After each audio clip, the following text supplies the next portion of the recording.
Assalamualaikum warahmatullahi wabarakatuh. Waalaikumsalam warahmatullahi wabarakatuh. Bismillahi walhamdulillah. Wassalatu wassalamu ala sayyidina Rasulillah, sayyidina wa maulana Muhammad ibn Abdullah wa ala alihi wa sahbihi wa mawala. Amma ba'du, subhanaka la ilma lana illa ma 'allamtana innaka antal alimul hakim. La hawla wa la quwwata illa billahil aliyyil azim. Saudara-saudara kaum muslimin rahimakumullah. Ada 3 perintah Allah yang berangkai dalam Al-Quran, yang menurut para ulama tidak diterima yang satu apabila yang lain tidak dikerjakan. Di antaranya ayat aqimus shalah wa atuz zakah. Yang kedua ati'ullaha wa ati'ur rasulah. Dan yang ketiga ayat anishkurli wali walidayka. Perintah ini merupakan perintah yang berangkai.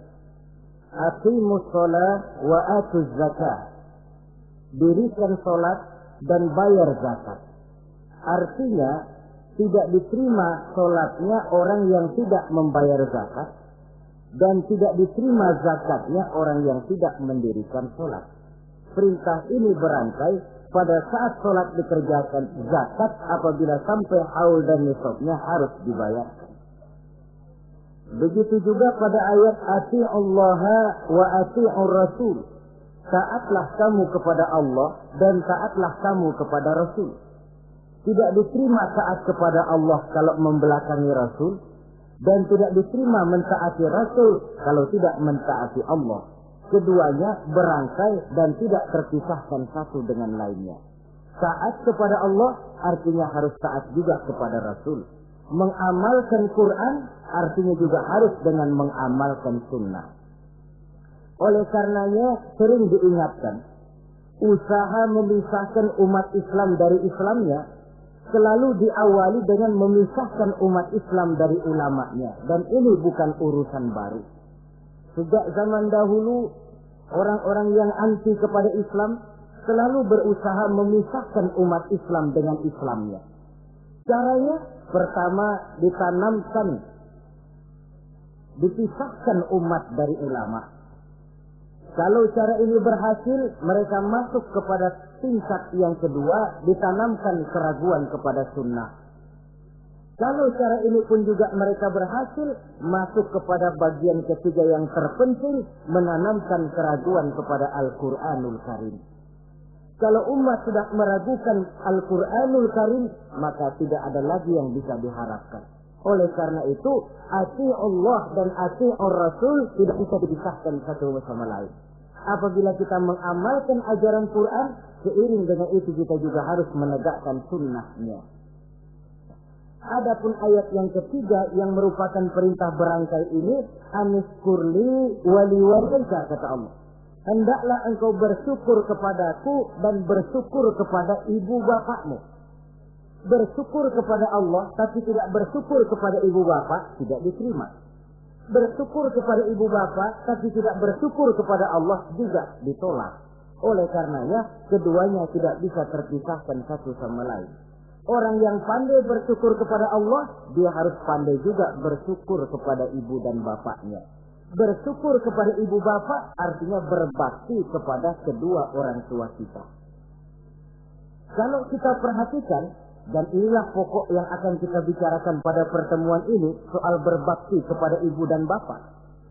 Kalau kita perhatikan, kedudukan kedua orang tua dalam Al-Quran itu tinggi sekali. Kita baca misalnya dalam surah Al-Isra ayat 23. Di sana menjelaskan, wa qada rabbuka alla ta'budu illa iyyahu wa bil walidaini ihsana. Dan Allah Tuhanmu telah memutuskan, telah menetapkan, jangan kamu menyembah selain daripadanya, dan berbaktilah kepada kedua orang tua. kita perhatikan tertibul kalimat atau tertib urutan kalimat dalam ayat ini. Pertama, jangan menyembah selain kepada Allah. Yang kedua, berbakti kepada kedua orang tua. Allah, setelah itu kedua orang tua. Begitu tinggi kedudukannya sampai dirangkaikan dengan kewajiban menyembah hanya kepada Allah. Sesudah itu apa? Wabil walidaini ihsana, berbakti, berbuat baik kepada ibu dan bapak. Lalu dalam surah An-Nisa ayat 36 kita temukan wa'budullaha wa la tusyriku bihi syai'a wa bil walidaini ihsana. Sembahlah Allah, jangan engkau sekutukan ia dengan sesuatu pun, dan berbuat baiklah kepada kedua orang tuamu. Lagi-lagi di sini perintah bertauhid, perintah menyembah hanya kepada Allah dirangkaikan dengan perintah berbakti kepada kedua orang tua.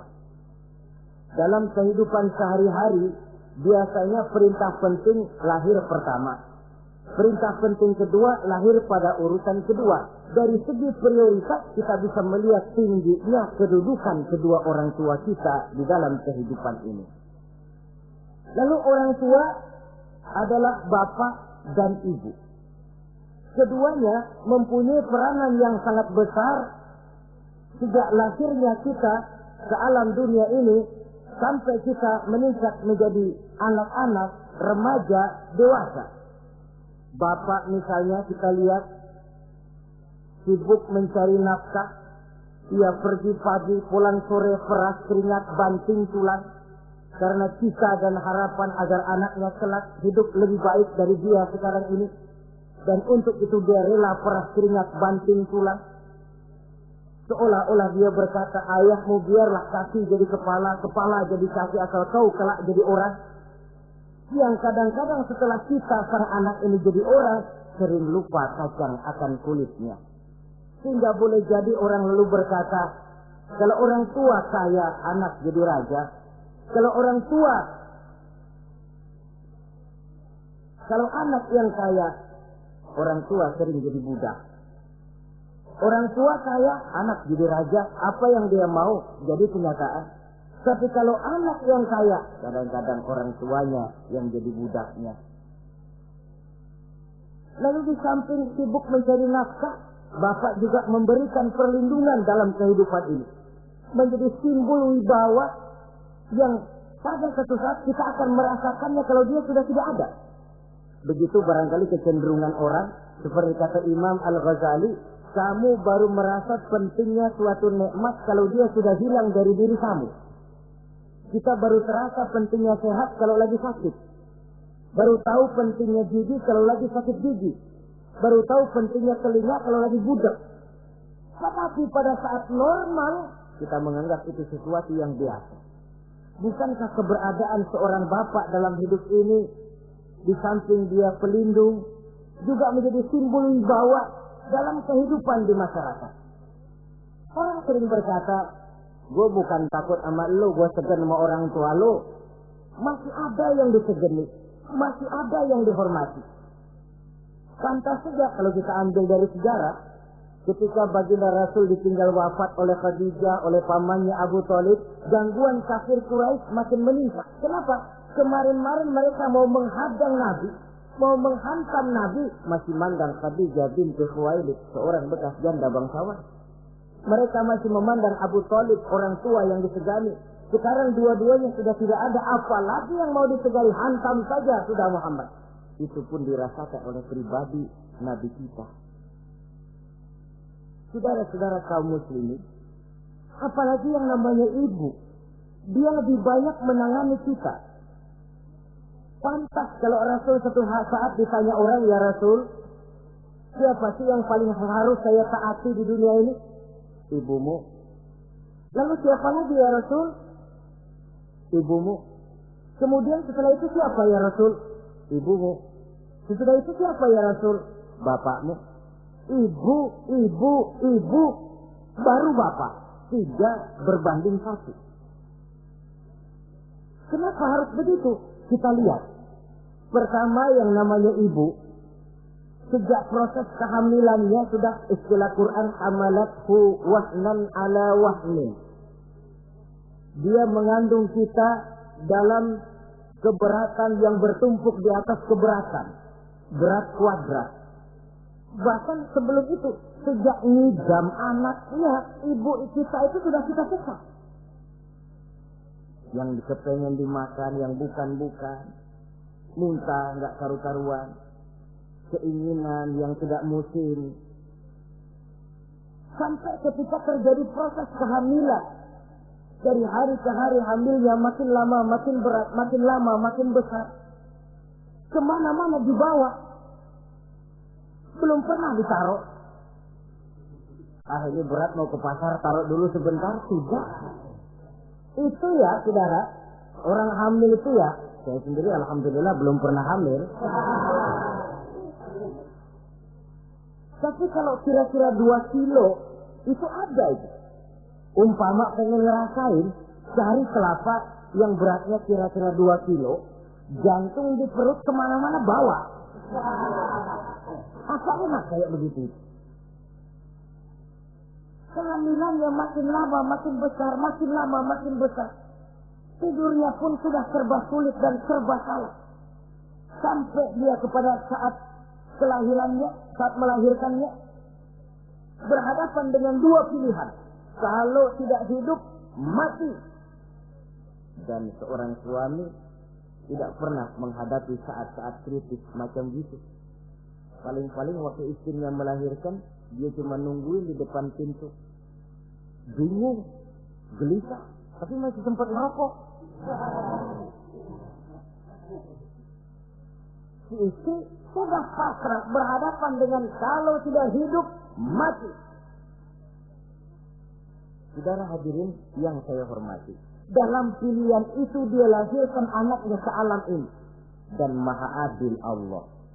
Andai kata pun seorang perempuan salah dalam perjuangan ketika melahirkan anaknya, dia meninggal, dia mendapat pahala seperti orang yang mati syahid.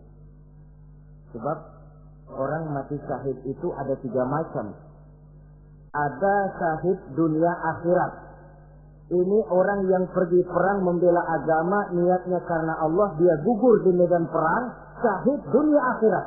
Tidak usah dimandikan, dikafankan, disolatkan, dikubur dengan pakaian yang dia pakai, yang berlumur darah itu. Yang kedua, ada orang mendapat syahid akhirat. Artinya, mendapat pahala seperti pahalanya orang yang mati syahid. Tetapi jenazahnya tetap wajib diurus seperti biasa. Dimandikan, dikafankan, disolatkan. Hanya pahalanya seperti pahala orang mati syahid. Siapa mereka? Al-Gharib. Orang yang mati tenggelam, gelap di kali, itu mati syahid, syahid akhirat. Apalagi sahibul hadmi, orang yang tertimpa benda keras secara mendadak, mati syahid, syahid akhirat. Di dunia tetap wajib diurus seperti biasa. Saudara lagi jalan enak-enak ketiban batu 2 ton. Mati mendapat pahala syahid, syahid akhirat. Tapi jangan diniatin. Kalau diniatin, saya mah pilih selap aja dah. Lalu nyebur ke kali, mati, syahid. Tidak. Konyol malah itu, bunuh diri namanya. Nah, di antaranya yang mati syahid itu perempuan yang meninggal pada saat melahirkan anaknya. Tapi masalah kita dalam pilihan antara hidup dan mati, dia lahirkan anaknya ke alam ini. Lalu proses mengasuh dan membesarkan lebih banyak sang ibu ketimbang sang bapak. Tengah malam, bapaknya sudah asik tidur lelap. Si ibu masih saja berkutat dengan anak bayinya. Dibungkusnya pakaian, si anak pun pipis digantinya itu. Setelah itu dijaganya juga dari gigitan nyamuk. Sehingga pepatah bilang kasih ibu sepanjang jalan, kasih anak sepanjang galah. Ini berarti bahwa bagaimanapun upaya hendak menebus jasa daripada ibu, memang sulit untuk tersebut. Oleh karenanya, saudara-saudara, pantas saja kalau Nabi sampai 3 kali ibumu, setelah itu bapakmu. Nah, oleh karenanya, apa sebenarnya kewajiban seorang anak kepada kedua orang tuanya? Dengan kata lain, bagaimana kita berusaha untuk berbakti kepada ibu bapak ini? Di dalam kitab Tanbihul Ghafilin ada dijelaskan lil walidi 'alal waladi asharatu huquqin. Orang tua mempunyai 10 hak terhadap anaknya. Dengan kata lain, kewajiban anak kepada orang tuanya ada 10. Pertama, at-ta'am saja. Memberikan kedua orang tua makan kalau dia keduanya memerlukan makanan. Malah yang lebih ideal dia usahakan agar makanan yang diberikan kepada kedua orang tuanya lebih baik dari yang dia makan sendiri.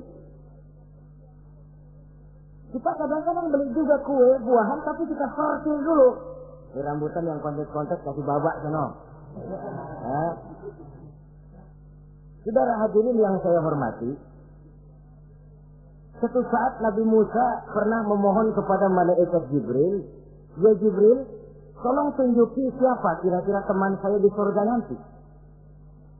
Lalu Jibril mohon kepada Allah, Allah memberitahu Jibril kasih tahu Musa, temannya di surga nanti tukang daging di pasar, jualannya di pojok parasnya begini-begini, semin. Nabi Musa ingin tahu apa keistimewaan tukang daging ini, kok akan jadi teman saya di surga nanti.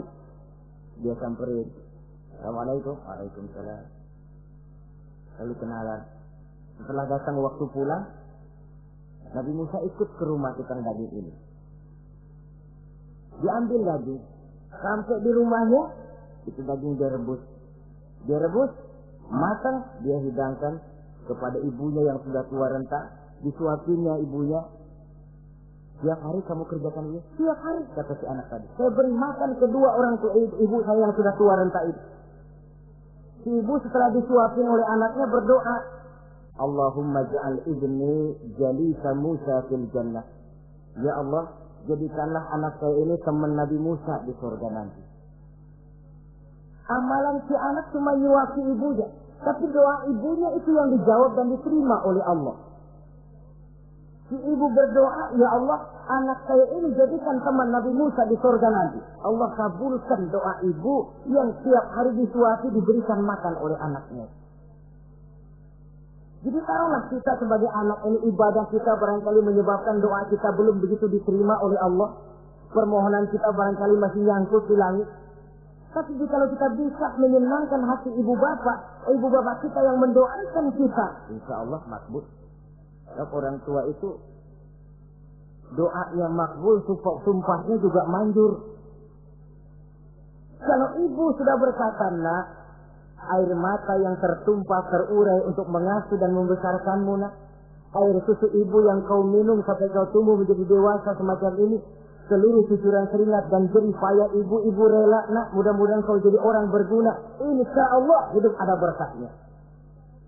Tapi kalau hati orang tua sudah masghul, apalagi sampai keluar sumpahnya, banyak legenda-legenda, entah itu yang namanya si maling kundang, anak durhaka, entah itu riwayat-riwayat lain yang menjelaskan bahwa tidak ada keberkahan yang bisa tegak tanpa doa dari ibu dan bapak. Saudara-saudara kaum muslimin yang saya hormati, memberikan makan kepada kedua orang tua. Sekarang kalau kedua orang tua mampu bagaimana? Tidak jadi soal. Tidak jadi soal orang tua mampu atau tidak kita memberikan, mengirimkan makanan. Apalagi kalau orang tua kita sudah lanjut usianya, ialah kalau umur 40-50 tahun masih bisa makan sendiri. Tapi pada saat saudara yang berbahagia dikaruniai orang tua berumur panjang, 70, 80, 90 tahun, sesuai dengan janji Allah, "Wa man nu'ammirhu nunakkishu fil khalqi." Siapa yang kami panjangkan umurnya, kami kurangi bentuk kejadiannya. Artinya berkurang nikmat Allah itu. Panjang umur, nikmat berkurang. Artinya mata sudah lamur, pikiran sudah rada pikun. Nunakkishu fil khalqi. Berkurang kejadian asalnya itu. Kesempurnaannya sudah tidak ada lagi. Mengurus orang tua macam begitu memang kalau nurutin pegawainya ya makan nasi. Kadang-kadang karena pikun pagi-pagi pengen kita beli es puket. Makan. Lagi zaman susah tukang bubur kepengen makan bubur. Tapi di situ ujian. Begitulah dahulu orang tua kita melayani kita dikala kita belum masih merah, belum bisa berbuat apa-apa, belum punya pilihan. Tapi mereka sabar, mereka ikhlas. Tidak sabarkah kita? Tidak ikhlaskah kita di hari tua mereka? Kita mengasuh dan melayani mereka. Kadang-kadang karena rewel, anak kelepasan omong. Udah tua, rewel aja. Hancur hatinya. Dalam keadaan tidak berdaya, mendapat kata yang tidak enak lagi dari anak-anaknya. Saudara hadirin yang saya hormati, jadi soal orang tua mampu atau tidak memberi makan, itu bukan soal, tapi kewajiban anak memberikan makan kepada kedua orang tuanya. Ini kewajiban yang pertama. Kewajiban yang kedua, al-khidmatu inah saja. Al-khidmah artinya berbakti kepada ibu dan bapak. Satu hari ketika kumpul dengan para sahabat, Nabi pernah berpesan kepada Sayyidina Umar bin Khattab radhiyallahu anhu. Umar, saya ya Rasul, nanti kalau kamu sempat datang ke kota Madinah, Umar, cari anak muda yang bernama Uwais Al-Qarni dan kau minta didoakan olehnya. Sayyidina Umar heran. Ini yang menyuruh Rasul. Padahal Rasul doanya mustajab. Dan lagian masih banyak orang-orang tua. Kenapa kalau datang ke Madinah suruh cari anak muda namanya Uwais Qarni dan minta didoakan olehnya? Apa keistimewaan Uwais Al-Qarni ini? Jadi ini pun juga alasan kata Nabi, "Aksiru minan nas bidu'ail khair fa innaka la tadri min ayyi fahin yuqbal." Banyak-banyaklah kamu minta doa kebaikan dari orang lain, sebab kamu tidak tahu dari mulut yang mana doa diterima Allah. Menurut kita barangkali orangnya kere, nggak ada potongan, tapi kalau doanya diterima Allah, siapa yang sanggup menghalangi? Ada orang bilang, enakan doa sendiri langsung mantap, tidak jelek. Tapi minta didoakan orang lain pun tidak salah. Saudara-saudara yang saya hormati, kadang-kadang tukang minta-minta pengemis datang ke rumah. Kita kasih 100 rupiah, lalu keluar doanya, tak mudah-mudahan rezekinya bapak lancar dan segala macam.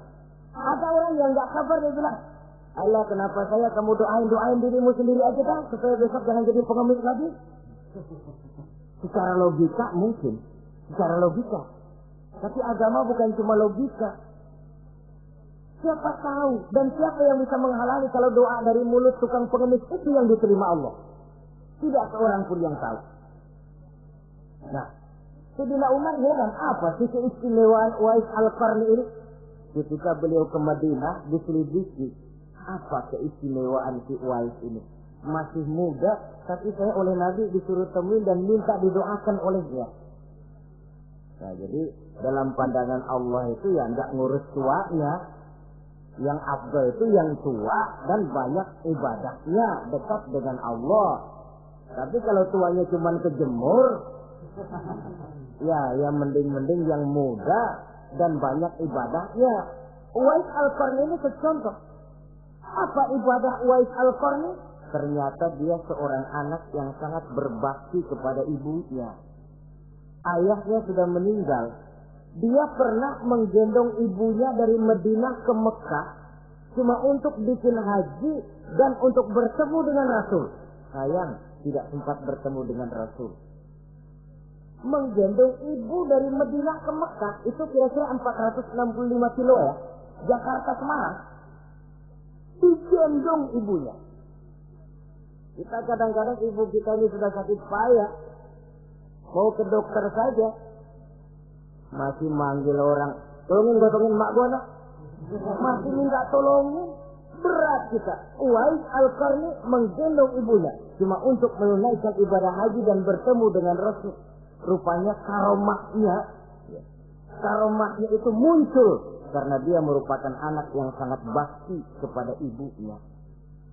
Jadi Allah memberikan karomah itu ya, ada yang karena orang rajin tahajud, ada yang karena tangannya pemurah, dermawan, ada yang karena sangat berbakti kepada kedua orang tuanya, ada yang karena rajin baca Quran, ada yang karena rajin melaksanakan puasa sunnah. Timbul karomahnya, keistimewaan yang diberikan Allah kepadanya. Jadi bakti kepada ibu dan bapak mendatangkan karomah, keistimewaan yang diberikan Allah kepada kita. Kayak Uwais Al-Qarni ini, kalau dilihat dari segi ibadah, dia masih muda, tentu lebih banyak ibadahnya macam Umar bin Khattab. Tapi karena baktinya kepada ibunya, sampai Nabi pesan ke Sayyidina Umar, kalau kau sempat ke Madinah, cari anak muda bernama Uwais Al-Qarni, minta didoakan olehnya. Artinya doanya dikabul oleh Allah Subhanahu wa Ta'ala. Saudara-saudara kaum muslimin yang berbahagia, kewajiban yang ketiga, al-ijabatu in da'a, menjawab, memenuhi panggilan orang tua apabila keduanya memanggilmu. Menjawab panggilan kedua orang tua. Dan cara menjawab ini pun Al-Quran memberikan tuntunan etiknya. Wala taqul lahuma uffin. Jangan kepada kedua orang tuamu ngomong uff, hus, oi. Itu dianggap kurang etis. Saudara hadirin yang saya muliakan, menjawab panggilan orang tua merupakan kewajiban anak dan merupakan hak dari orang tuanya. Dia berhak untuk dijawab panggilannya dan anak berkewajiban untuk menjawab panggilan orang tuanya. Mari kita ikuti satu riwayat bahwa ada seorang anak muda yang soleh, tekun melaksanakan ibadah, namanya Jurayj. Satu hari Jurayj ini sedang sholat sunnah. Ketika dia sedang sholat itu, ibunya manggil, Jurayj, kan? Jurayj, sini sebentar. Ibunya rupanya tidak tahu kalau Jurayj sedang sholat. Mendengar panggilan ibunya, Jurayj bimbang dalam hati. Allahumma ummi am sholati. Ya Allah, sembahyang saya terusin atau panggilan ibu yang saya jawab? Saya sholat sunnah, tapi menjawab panggilan ibu wajib. Mana ini? Bimbang. Dia, ibunya manggil lagi, Jurayj ta'ali, Jurayj ini. Makin bimbang. Allahumma ummi am sholati. Ya Allah, yang mana? Sholat terus atau menjawab panggilan ibu? Rupanya dia pilih sholat terus, saudara-saudara. Dia tidak jawab panggilan ibunya.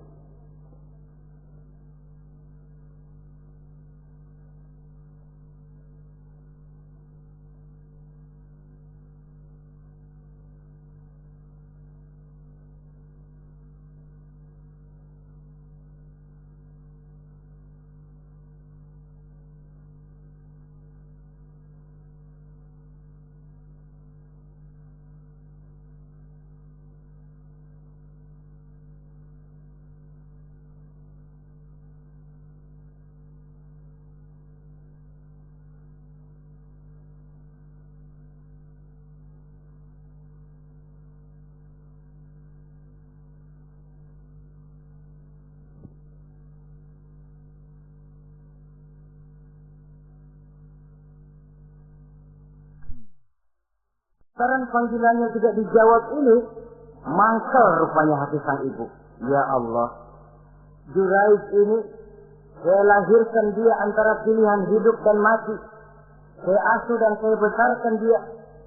Cuma saya panggil tidak mau menjawab, sakit hati saya. Keluar katanya, ya Allah, jangan mati Jurayj sebelum dia bertemu orang jahat. Nah, berlalulah riwayat ini. Hari berganti hari, bertukar minggu pergi datanglah bulan. Kesolehan anak muda yang bernama Jurayj ini terkenal ke seluruh kampung. Dan biasa, kalau ada orang yang soleh, apalagi dia masih muda, yang usil banyak. Dan yang usil ini selalu berusaha mencari jalan bagaimana menghancurkan Jurayj ini. Saudara hadirin yang saya hormati, akhirnya mereka begini aja. Jurayj kan masih muda, kita goda pakai harta. Tidak mungkin. Jurayj itu bukan orang yang mata duitan, dia tidak akan luluh oleh harta. Kita tawarkan kedudukan, juga tidak bisa. Begini saja. Dia kan masih muda tuh. Iya. Umpamin perempuan aja dah. Kirim cewek yang masak itu.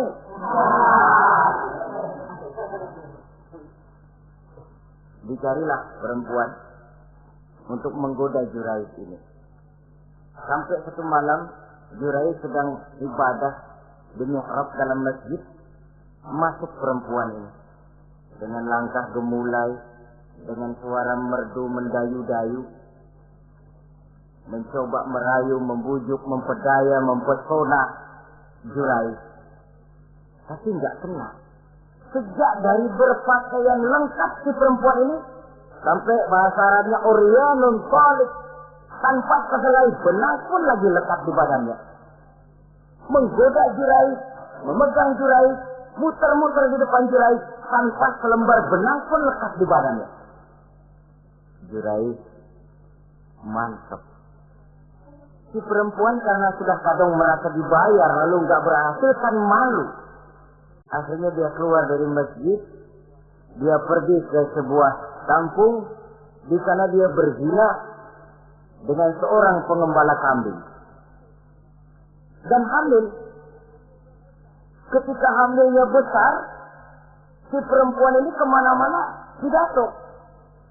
Saudara-saudara, kenal nggak Juraij? Kenal. Yang katanya rajin benar ibadah tuh, yang mainannya di masjid melulu, yang mainannya tasbih melulu. Nih, perut saya nih. Dia urusannya tuh. Juraij, apa betul? Oh. Akhirnya Juraij dicari orang, macam-macam, yang kaki mati, bahkan ada yang bikin pakai batu sampai berdarah kakinya, berdarah tangannya. Kaki mati orang sudah nggak karu-karuan. Masjid lo ya, topeng doang lo. Saudara hadirin yang saya hormati, kita lihat di sini, Juraij sedang sholat sunnah, dipanggil oleh ibunya, tidak menjawab. Cuma itu ilahnya. Dan ibunya pun tidak tahu kalau Juraij sedang sholat. Keluar omongan yang tidak enak, dan omongan itu manjur. Kata Juraij, saudara-saudara begini, apakah di antara saudara-saudara ada yang lihat saya melakukan zina dengan perempuan ini? Tidak ada. Lalu atas dasar apa saudara menuduh saya? Ya pengakuan si perempuan tadi. Tidak bisa dong kalau nggak ada saksi. Sekarang begini saja. Bagaimanapun saya ngotot, saudara nggak percaya, kita tunggu saja sampai si bayi ini lahir. Kita tanya dia nanti siapa bapaknya. Baiklah kalau begitu. Ditunggulah saat kelahiran sang bayi. Begitu bayi itu lahir ke alam ini, bron merah, masih orok. Setelah dibersihkan, ditekan perutnya oleh Juraij, ya gulam, kul man abuk. Bayi, tolong kasih tahu siapa bapakmu. Dengan izin Allah itu orok, bayi yang masih merah ngomong, bapak saya tukang ngangon kambing di kampung Ano. Kata Juraij tuh kan, gua tuh juga bukan gua ya. Gak percaya sih ente, main sabot aja. Begini akhirnya nih, ternyata sedang sholat sunnah dipanggil, tidak menjawab, ibunya mangkel, keluar omongan tidak enak, itu masih manjur. Apalagi kalau nggak lagi ngapa-ngapain, dipanggil nggak jawab, atau menjawab dengan panggilan yang nyakitin hati, tentu saja lebih manjur lagi ucapan orang tua kita itu. Saudara-saudara yang saya hormati, jadi kewajiban ini al-ijabatu inda'a, menjawab apabila dipanggil. Teorinya mudah ini, prakteknya yang sulit.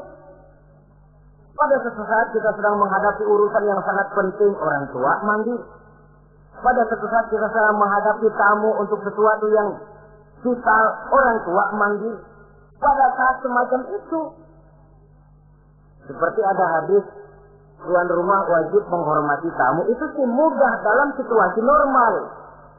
Tapi coba malam kita sedang nggak tidur, begitu mau tidur baru mau ngeliat assalamualaikum tamu.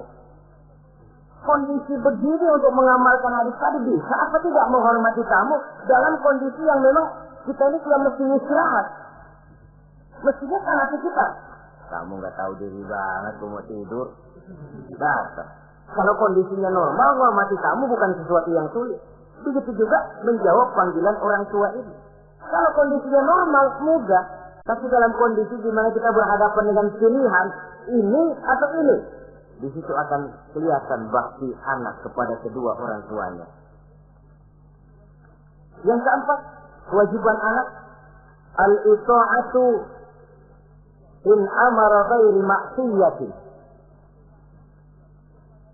Taat kepada ibu bapak sepanjang perintahnya tidak untuk maksiat kepada Allah. Kalau sudah perintahnya untuk maksiat, gugur kewajiban untuk taat. Umpamanya ada orang tua ngajak anaknya, "Nak, warung pojok yuk." "Ngapain, Mbak?" "Kita teler." Umpama anak tidak wajib taat. Atau ada orang tua musyawarah sama anaknya, "Nah, gimana kalau kita pindah agama saja?" Tidak wajib taat.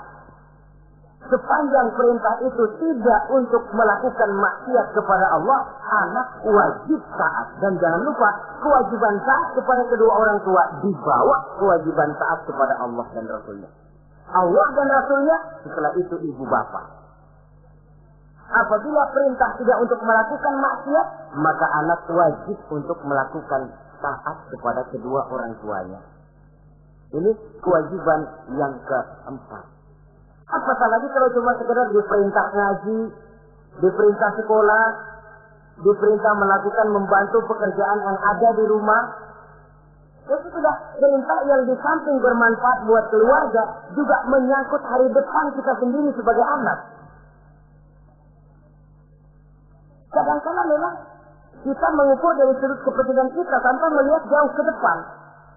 Misalnya, ada anak pulang sekolah, langsung ambil layangan sama benang berangkat ke lapangan.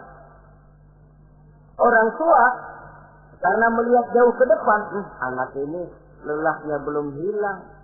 Dipanggil, "Nak, pulang nak, jangan main layangan. Sini dulu kau istirahat, makan, sholat, tidur siang nak. Nanti bangun tidur barulah main."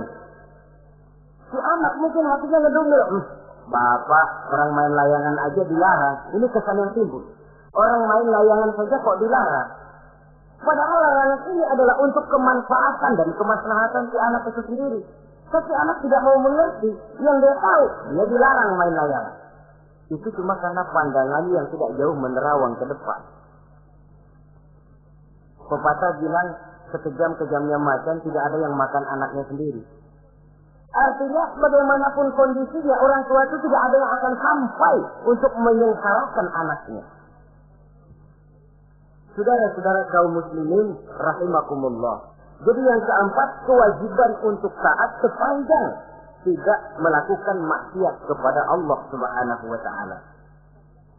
Yang kelima, at-takallum ma'ahu bil-lail. Apabila bercakap-cakap dengan kedua orang tua, hendaklah dengan tutur kata yang lemah lembut. Wala tanharhuma wala taqul lahumā uffin wa qul lahumā qawlan karīmā. Jangan membentak, jangan uff saja, hus saja, itu sudah tercela dan tidak boleh menurut ajaran agama. Apatah lagi sampai membentak, maaf, apalagi sampai melakukan tindakan kekerasan. Menendang orang tua, na'udzubillah, summa na'udzubillah. Memukul orang tua sendiri, Allah karim.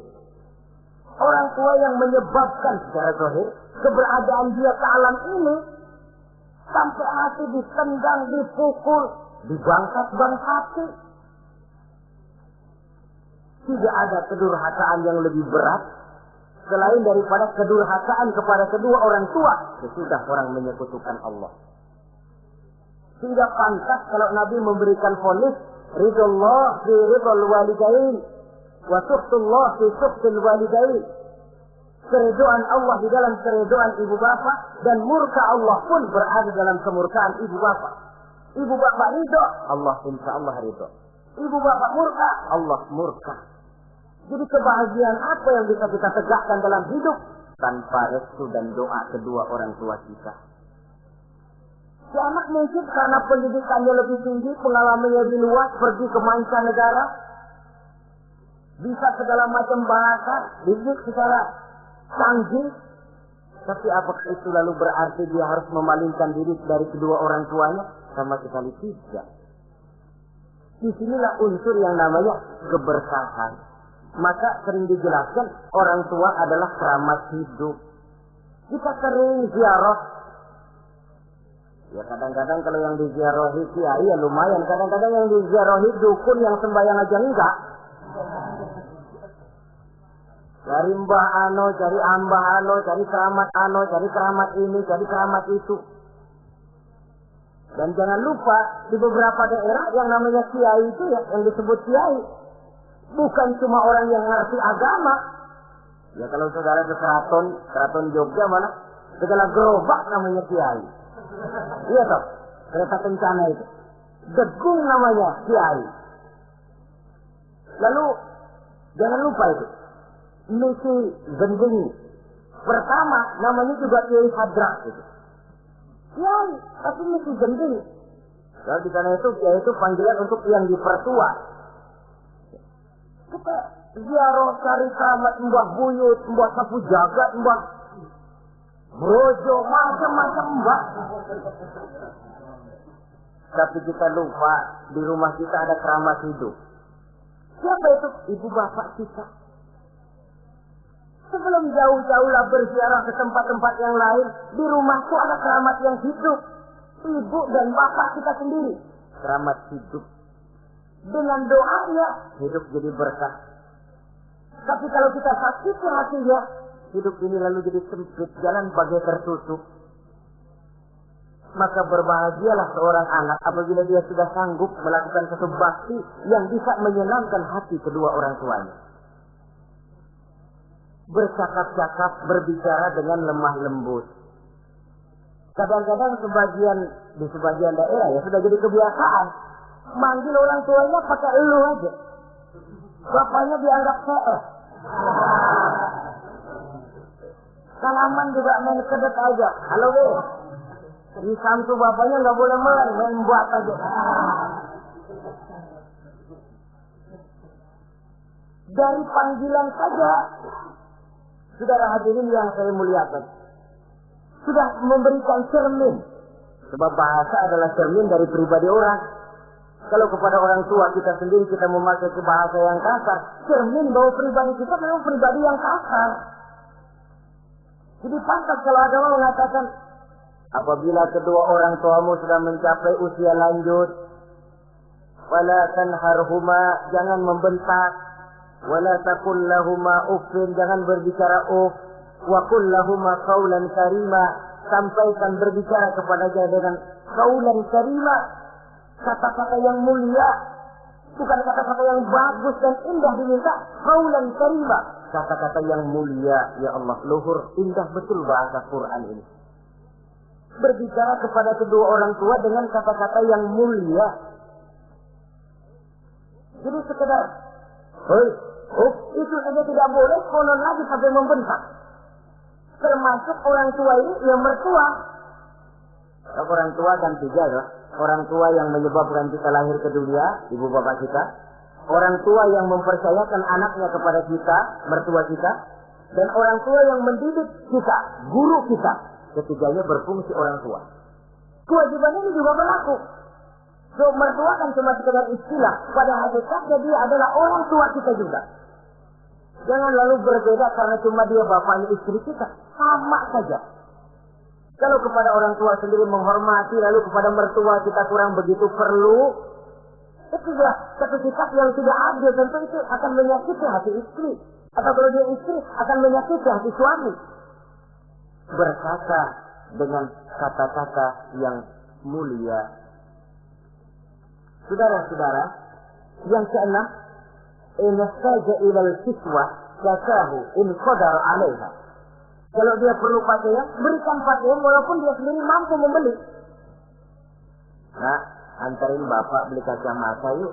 Ayo pak, Sudah sampai di toko kacamata, bayar oleh anaknya. Walaupun si bapak punya duit dan si bapak yang ngajak beli, kewajiban anak bayarin.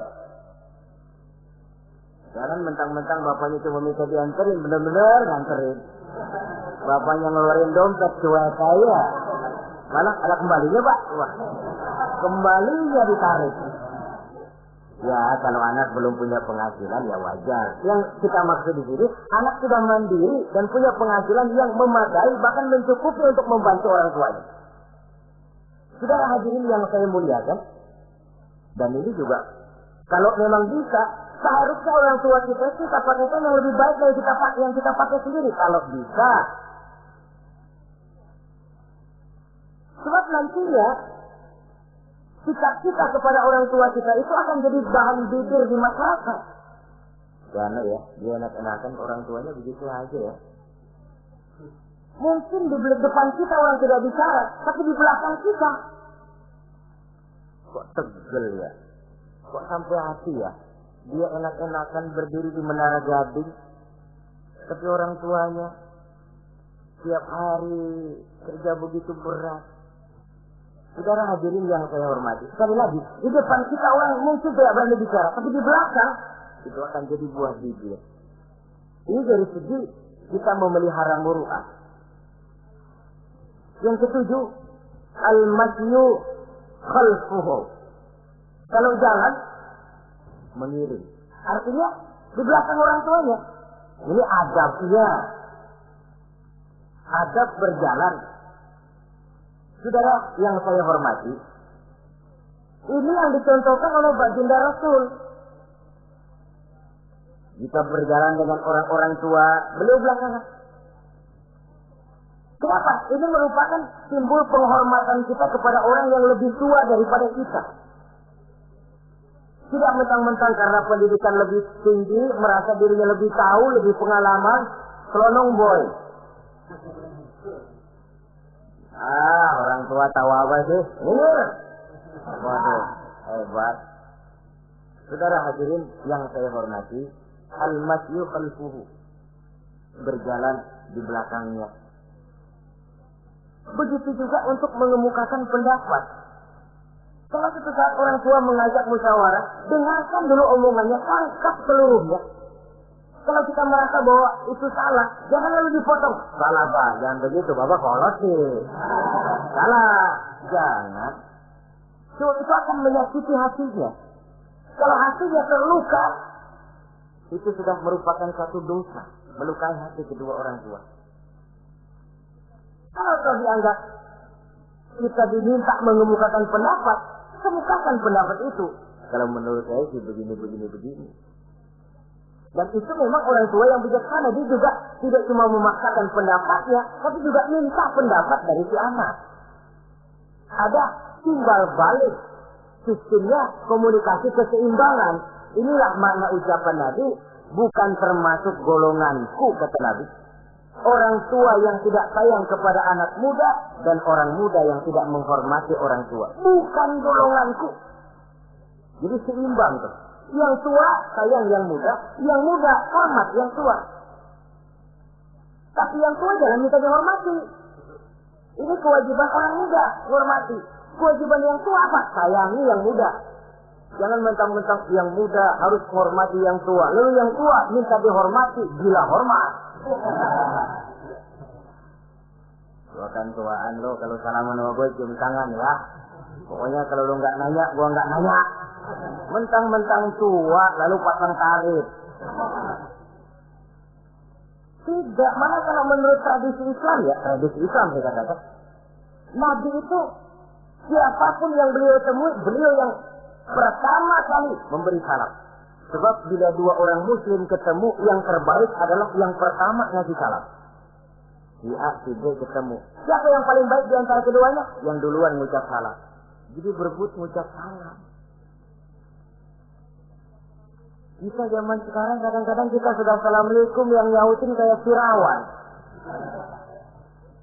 Mukanya pakai ditekuk. Kita sudah yang muda mau menghormati, yang tua malah gila hormat. Yang muda jangan cuma minta disayangi, tapi nggak sanggup menghormati yang tua. Sistem keseimbangan. Yang tua sayang yang muda hormat kepada yang tua. Kalau ini terwujud, nikmat kehidupan bermasyarakat ini. Kadang-kadang kan pincang, yang tua nggak sayang sama yang muda. Ada bakat-bakat terpendam yang mau maju dianggap saingan. Kalau yang begini maju rusak nih. Lalu diseken. Lalu yang muda pun karena merasa pendidikan lebih tinggi, pandangan lebih luas, melongcong jadinya. Kurang ajar sama yang tua.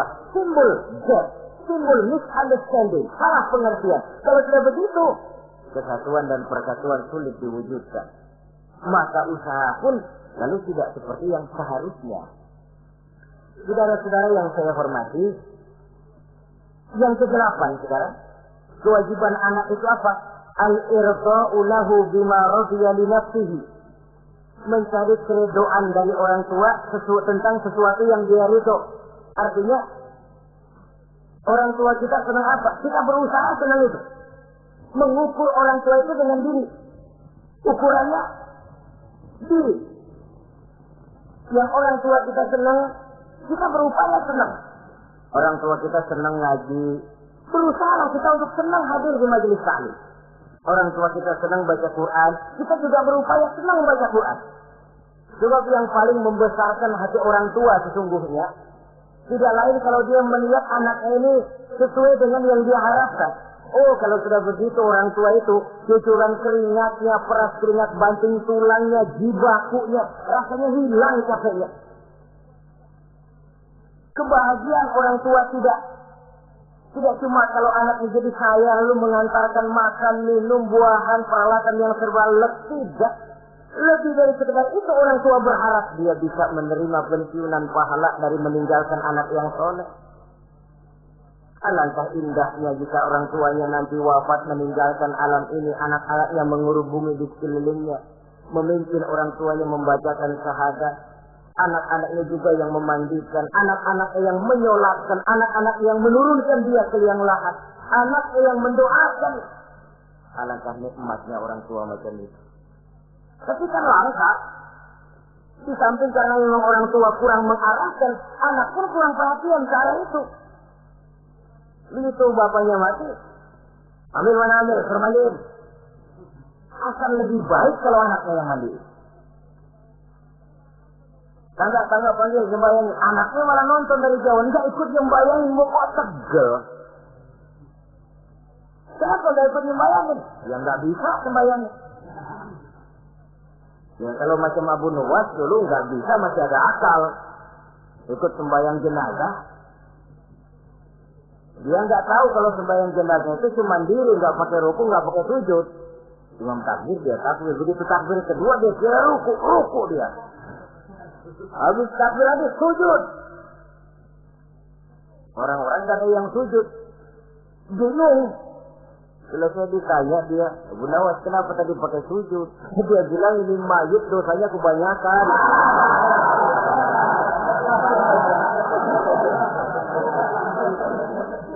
Jadi kalau nggak pakai sujud dosanya nggak diterima katanya.